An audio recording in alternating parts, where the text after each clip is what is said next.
ये एक लाइन मेरे अमेरिकी भाइयों और बहनों वहां पे बैठे सभी लोगों को खड़े होकर तालियां बजाने पे मजबूर कर दिया। Sisters and brothers of America.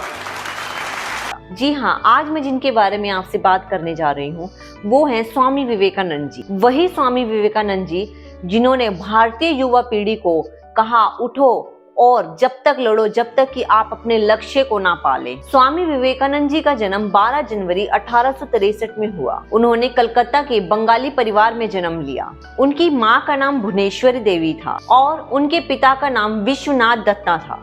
Vivekananda ji का बचपन का नाम नरेंद्र नाथ दत्ता था और प्यार से सभी उनको नरेंद्र बुलाते थे। नरेंद्र जी को बचपन से ही नई नई चीजें सीखने में बहुत ही ज्यादा रुचि थी, लेकिन जब वो लोगों को ऑब्जर्व करते थे तो उनको हिंदू मुस्लिम, गरीबी अमीर, जाति भेदभाव ये चीजें समझ नहीं आती थी कि आखिर लोग इतना भेदभाव क्यों करते हैं। जैसे एक दिन उन्होंने अपने पिता के ऑफिस में देखा कि हिंदू का सिगार अलग रखा है और मुस्लिम का सिगार अलग रखा हुआ है। उन्होंने एक एक करके दोनों सिगार पिए और अपने पिताजी से कहा कि मुझे तो इन दोनों सिगारों में कोई भी अंतर नजर नहीं आता, तो आपने इन दोनों का सिगार अलग अलग क्यों रखा हुआ है। उस दिन उनके पिता उसे कुछ भी नहीं कह पाए।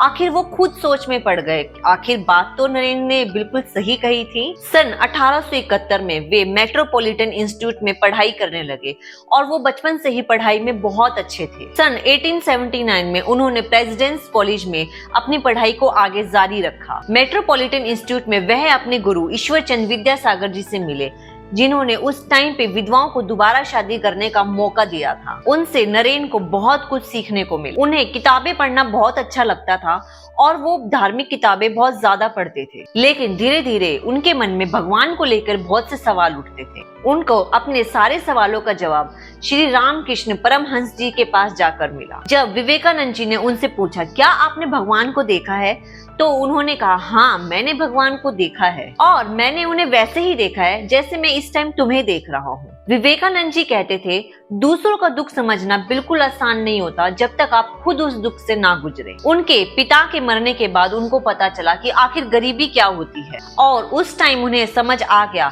कि इस दुनिया में गरीबों की कोई जगह नहीं होती। उन्होंने दुनिया के हर कोने में जाकर लोगों को समझना शुरू किया और फिर एक दिन शिकागो में होने वाले वर्ल्ड कोलंबियन एक्सपोजिशन के पार्लियामेंट ऑफ रिलीजन के बारे में पता चला और उन्होंने वहां जाकर भारत के हिंदुत्व और अपने गुरु श्री रामकृष्ण जी की फिलॉसफी लोगों के बीच में रिप्रेजेंट की। वहां उन्होंने बताया कि भगवान और इंसान एक ही है। उन्होंने वहां पे बताया कि वेदांता ह्यूमन सेंटर अप्रोच और गॉड सेंटर अप्रोच को एक बनाता है। जब हम अपने अंदर का सच ढूंढते हैं तो भगवान हमें अपने अंदर ही मिल जाते हैं। यही उन्होंने 31 मई 1893 में शिकागो में लोगों को समझाया। विवेकानंद नाम राजा अजीत सिंह ने दिया, जो कि खेतरी के राजा थे। पार्लियामेंट ऑफ रिलीजन के मंच पर जब उन्होंने अपनी स्पीच की शुरुआत ये बोलकर करी कि मेरे अमेरिकी भाइयों और बहनों, तो वहां पे मौजूद सभी लोगों ने 2 मिनट तक खड़े होकर उनको स्टैंडिंग ओवेशन दी थी। इसके अलावा उन्होंने छुआछूत को खत्म किया, इंटरकास्ट मैरिज को बढ़ावा दिया और हमारे देश के युवाओं को आगे बढ़ने की प्रेरणा दी। और फिर 4 जुलाई 1902 को 40 साल की उम्र में ही उनकी डेथ हो गई, लेकिन उनका दिया ज्ञान आज भी लोगों को बहुत प्रेरणा देता है। तो हमें उनसे ये सीखने को मिलता है कि हाँ, भगवान को मानो लेकिन किसी के पीछे अंधे मत बनो, और अगर अच्छे कर्म करोगे तो भगवान खुद तुम्हारे अंदर ही है।